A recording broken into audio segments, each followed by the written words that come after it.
someone's house and we're just talking about things like anime or points of interest, like anything like that.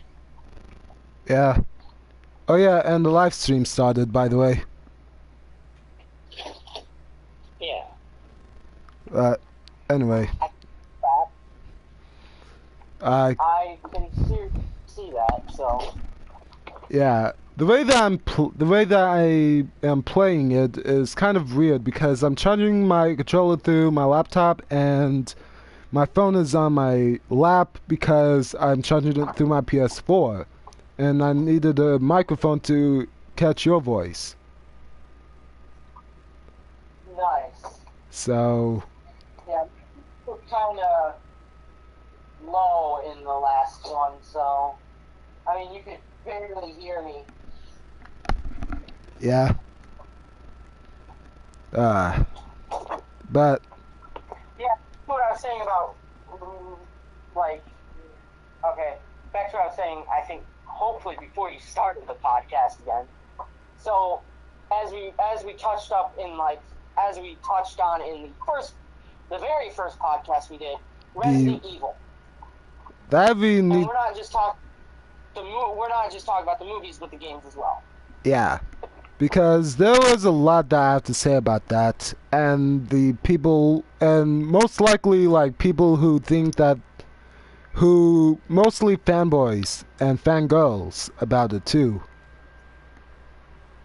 Yeah, about them saying how it went back to its original roots being a horror game, but no, that's not true.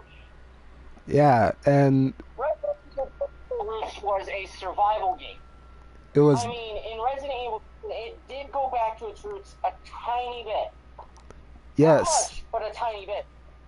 I meant like if you're comparing Resident Evil 6 though, Resident Evil 6 though, they, with the whole like Leon's campaign and the C-Virus, with the whole Leon's campaign though, which that's the main reason why most people didn't like Resident Evil 6, or half the people that says that didn't really like it. I mean, like, I do agree though with Leon's campaign, it was more action-based, more than survival-based, so, which that's the only... There are other games more survival-based, like Dead Space 1, 2, and 3, and the Walking Dead games, survival-based. Left 4 Dead, Rising Dead, what was it? Dead Island. Yeah. Are survival-based games. With Dead Space, you're trying to survive, and you're trying to survive I believe it's a necromorph outbreak in both the first, second, and third games. Yeah. I myself have never played the first Dead Rising, or not Dead Rising, but the Dead Space or Dead Space 3. Personally, I've played Dead Space 2, but I'm not as far into it as, say, completing the game. Yeah. Another thing that I want to touch on, since we're talking about like Resident Evil, is that I hear people say that, oh, Resident Evil 5 and 4 is bad because there's no zombies. I mean, like, yada yada yada. But here's the thing. Resident Evil 4 and 5, even Resident Evil 3, still pertains to its original canon story. And what I mean by that is, I mean with Resident Evil 4 and Resident Evil 5, you're not fighting zombies. You're fighting people who are played by the Las Plagas, that is a parasite that basically is similar to being zombies, but just not zombies that you normally would see, like the T-Virus ones. Yeah. So. And it pertains to its survival basis. You'll have to survive. Yes, and the thing is that Resident Evil wasn't just a zombie game, too. Because if it was just a zombie game, then it would be then it wouldn't really have as much like mutated BOWs and all that at all. Though, because what I mean is that, for example, the very first BOW I remember I had ever encountered in Resident Evil in general would have to be Nemesis from Resident Evil 3. And the one thing that you have to remember in Resident Evil is that in its canon stories, each of the viruses that you see in Resident Evil all comes from the progenitor virus in the game.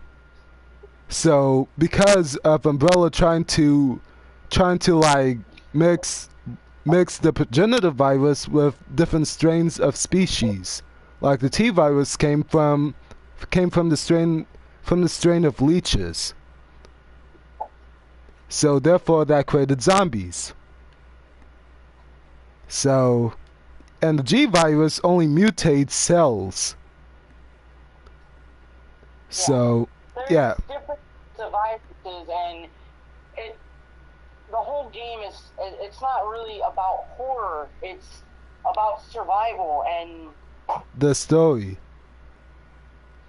Yeah, it's about it's about survival and the story and many other things. But one thing it is really not about is horror. Yeah. I mean, like that. I mean, game, search it up. I bet you anything you'll probably still find Resident Evil listed under horror because it's not originally based on. It's not originally a horror game. I mean, like with Capcom, I had never once heard of a Capcom game that is solely based on horror at all. Not even once.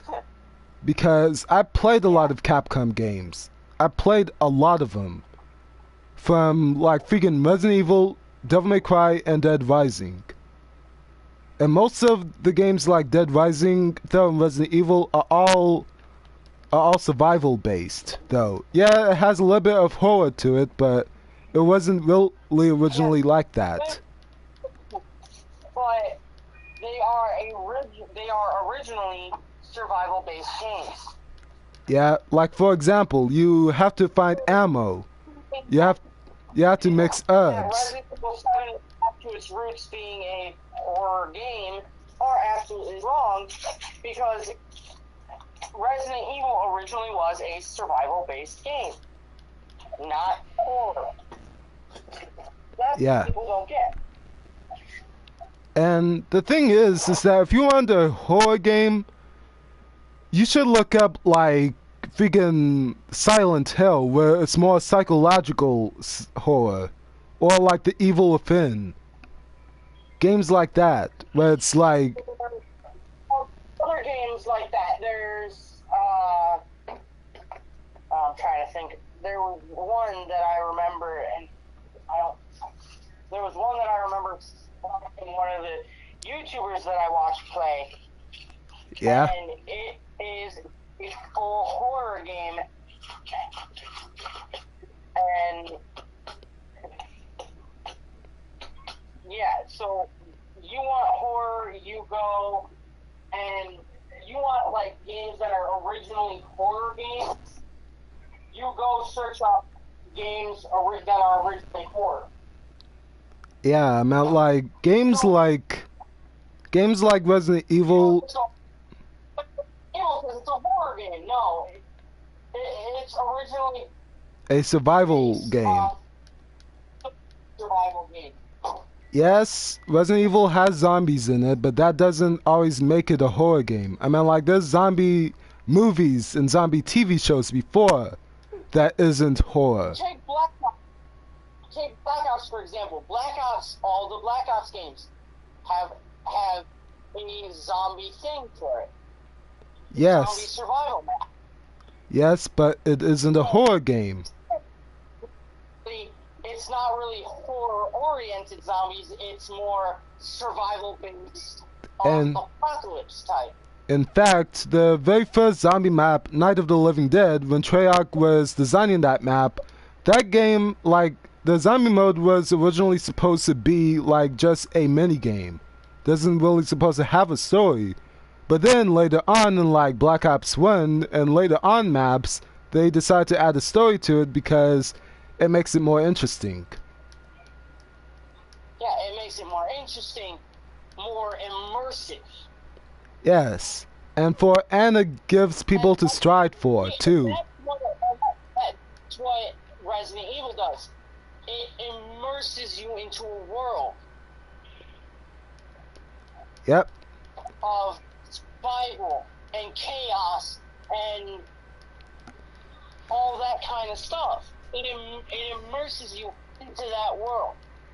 Yeah, and the one thing that I do have to talk about too is that later on I do want to talk about, or next I do want to talk about Devil May Cry, though only mostly pertaining to like Devil May Cry 5 because of the freaking videos I see in my sub boxes about it.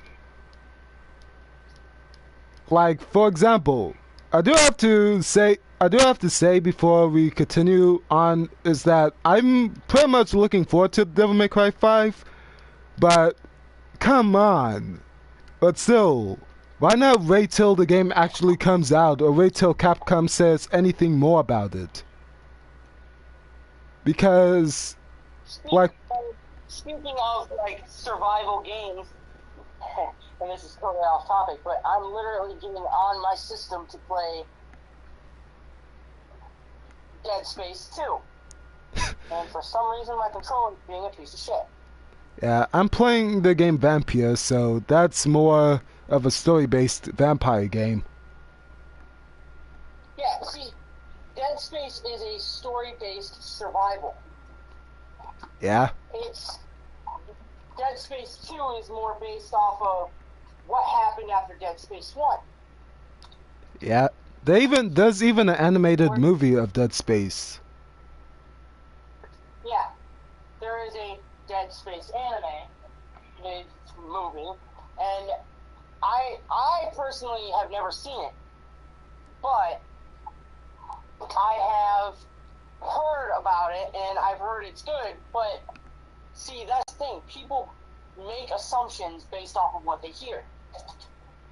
Yeah. In and of myself, I make assumptions based off of myself viewing the animated movie or anime or whatever. I'll hear about an anime from someone, and I'll be like, "Oh, that sounds pretty good." It sounds pretty good, but I won't judge it until after I've seen it myself. Once I've seen it myself, I'll judge it for myself and be like, "Oh, this is good. It had a great story, a great plot, whatever." Yeah, but what I do have to say about like speaking of anime though, and I know this is also getting off topic, off of what we originally planned to talk about. The one thing that I do have to say about like certain animators and creators is what the hell were they thinking though when they were creating the show? Like, for example, there was a anime that was both an English dub simulcast and a Japanese simulcast, where where the title of it is called A Sister All You Need. And it's you want weird anime or anime that basically got a lot of nudity. You should watch High School DxD. You look up specific types of animes. Yeah. Like ecchi or anything like that. Yeah, which I get why it's so popular though.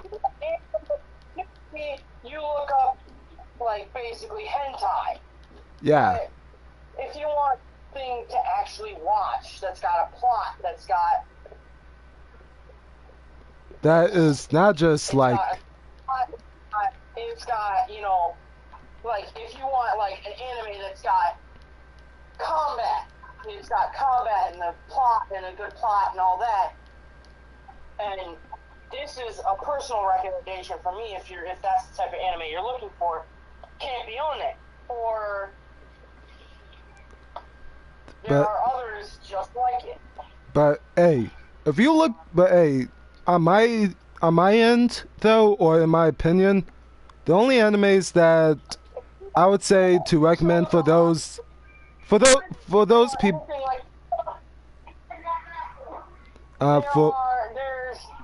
Thinking Dynamo or High School DxD. High School of the Dead. Yeah, that too. I mean, like, here's a personal list of like here's like top 5 of my favorite animes that's like in that genre. If you want, for those that are new to like what we are talking about, like for shows that are more story based but also really good and it has a little of mature content in it, or a lot. For example, like I said, if you want an anime that has a lot of mature content, not just one piece of mature content, I would say High School of the Dead would be my number 1 spot.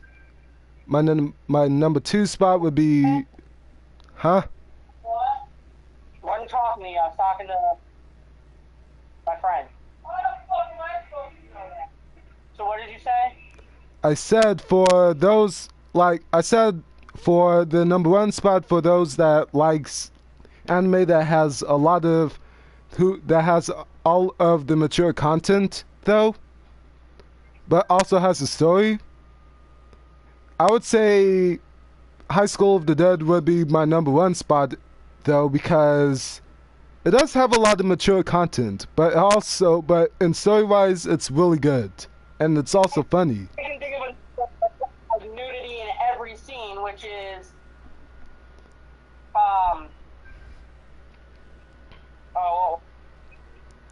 too low for you. Yeah, or if you want to watch something that is more comedy based, that's more like And then my number 2 spot would be if you want to watch something that's more of just swearing in it, though. Kind of, if you like that type of content, then I would say Deadman Wonderland would be my 2nd favorite. Just some good fighting and, you know, yeah, story. Dead Wonderland is great. Or if you so is Campione, or what was another one that I watched? Or even better yet, there's one anime that's gonna be coming out on Amazon Video soon that Sword Art Online has a lot of good action and fighting, but it's also got a great story. Yeah. The one thing that I do have to say about Sword Art Online is that it's not perfect, because whoever was the original like designer for Kirito makes Kirito like a shonen character almost, even though Sword Art Online isn't a shonen anime. The reason why I said that is because almost every single time Kirito gets down or gets defeated by an enemy somehow, he always bounces back up stronger than he was before. And for that, I mean, like, I get that he's like the main character and all, but still, that's like the wrong genre. That's a lot more like a shonen anime than what Sword Art Online. Yeah, I mean, like, another really good couple of great animes is, there was one that I'm actually looking forward to watching sometime next week, which is called Twin Star Exorcist. Where no, Twin Star Exorcist. Oh, that one was good. I watched it. Yeah, but that's getting an English dub. Which... That one's got a really good plot. good plot and it's funny. Yeah. And that's But- more of humor type fighting thing. The other thing. Got an element. It also has an element of romance to it. Yeah. Another thing too, though, for you guys that like that. Another thing too that you guys, for those fans out there, or for those casual fans who likes watching anime, who wants to keep up with what new show is coming out, or who may not know, around back in 2016, or towards the end of 2016, the two companies, Crunchyroll and Funimation, had created a partnership where Crunchyroll would kind of license some of the shows from Japan, and then Crunchyroll would broadcast the original Japanese dub. Well, Funimation makes an English dub of the same show. And so what? Yeah, there's probably a bad start playing this game. But how are you playing? Dead Space 2. Why can I see more fire playing this? Getting his like ass kicked and screaming like a fucking baby, like a bloody loon. Oh my god, I love Mark. You realize what we're fighting, right? Necromorphs. They basically take their bodies. They kill people and then make new necromorphs. Let's compare fiction magic. That's not what it sounds like at all. What? As I was saying, is that, yeah, with Funimation and Crunchyroll, they're like, that's what I like about Crunchyroll and Funimation, and that's why I like watching most of their shows, because with them, like, they split the work. But I don't really like companies like Aniplex, though, because the thing about Aniplex is that they only makes Japanese dubs for some reason. But yeah, they're an American company that licensed anime from Japan.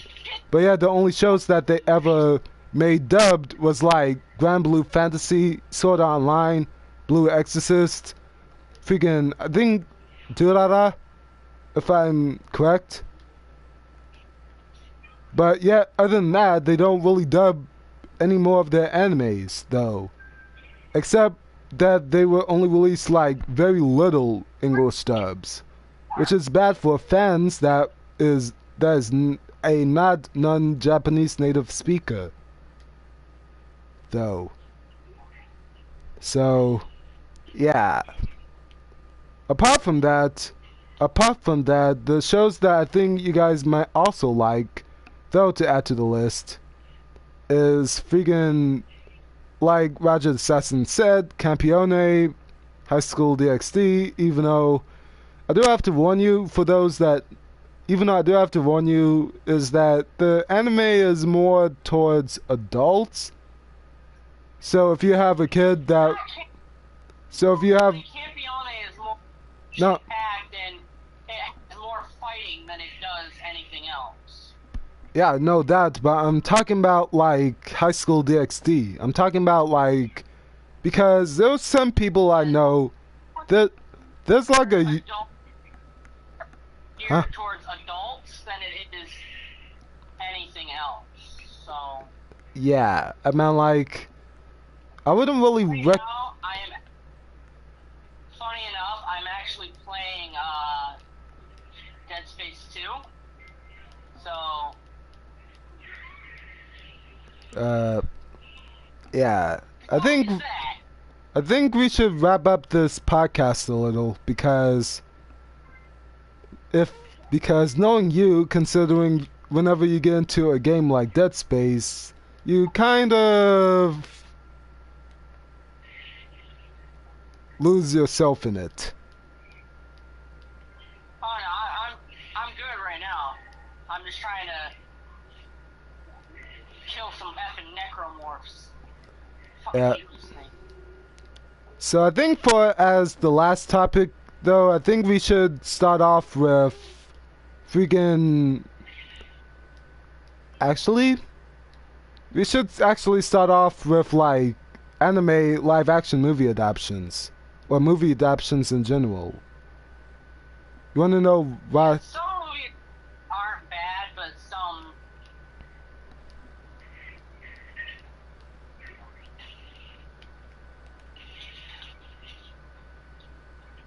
I mean, like, for example, this is only my opinion, so if you have a different opinion, you can post it in the description, but don't try to pass it as a fact, though. For example, the live action movie of Death Note. The movie itself was really good, but as an adaptation, though, it was kind of bad. I can see how people can dislike it, though, because the adaptation was kind of bad, but if you compare it to let's say the live action version of Shingeki no Kyojin or Attack on Titan or Dragon Ball Evolution, though, like Dragon Ball Evolution, huh? Don't forget, there's also the live action version of Full Metal Alchemist, which Yeah. in and of itself, the plot and storyline are good, but The like, movie. it follows basically the same thing the anime does, but and like we said in the one podcast, you can't always have the live action adaptation the exact same as the story. Yeah, but if you think about it, Because then you have to pay the people who make the anime to use all of that kind of shit. but yet again, the last podcast or the earlier podcast, no one could hear us talking. So when we addressed that, no one really heard us. So we'll say it again. In terms of now, I get that not every anime or not every like video game could turn into a live action adaptation because of not only story wise would be kind of hard, but it'd be kind of hard to make, though, due to the technology that people have now. Like, for example, there was an article where one American company was planning to make a live TV show adaptation of Sword Art Online. And that sounds really terrible, though. Like, it's a terrible idea. Because not only that you have to have a lot of CGI, not only that you have to implement a lot of CGI or CG animations to the live action TV show, to the point where you barely include any like freaking actual actors than just CG animations. Not only that, you would also have to hire a lot of like freaking actors, though, like a crap ton, though, because The blueprint. yeah, you can probably guess why freaking that idea would be a bad idea, making a live action Sword Art Online movie or TV show. That would be horrible. Yeah. I mean, like, the last Sword Art Online that I watched was Sword Art Online Ordinal Scale, which I own on Amazon, by the way. It's a really great movie. But anyway, the one reason that I do have to say, though, is that the reason why I said like freaking Dragon Ball Evolution was a really bad movie in terms of anime adaptation, and the movie itself is also really bad, though, because for one thing, they hired even people who not into watching Dragon Ball Z or Dragon Ball in general. knows that some of the actors or actresses that they used in the live action movie isn't that good, doesn't fit the role to play that certain character. So yeah, this is Akira the Nephilim here, and I am signing out.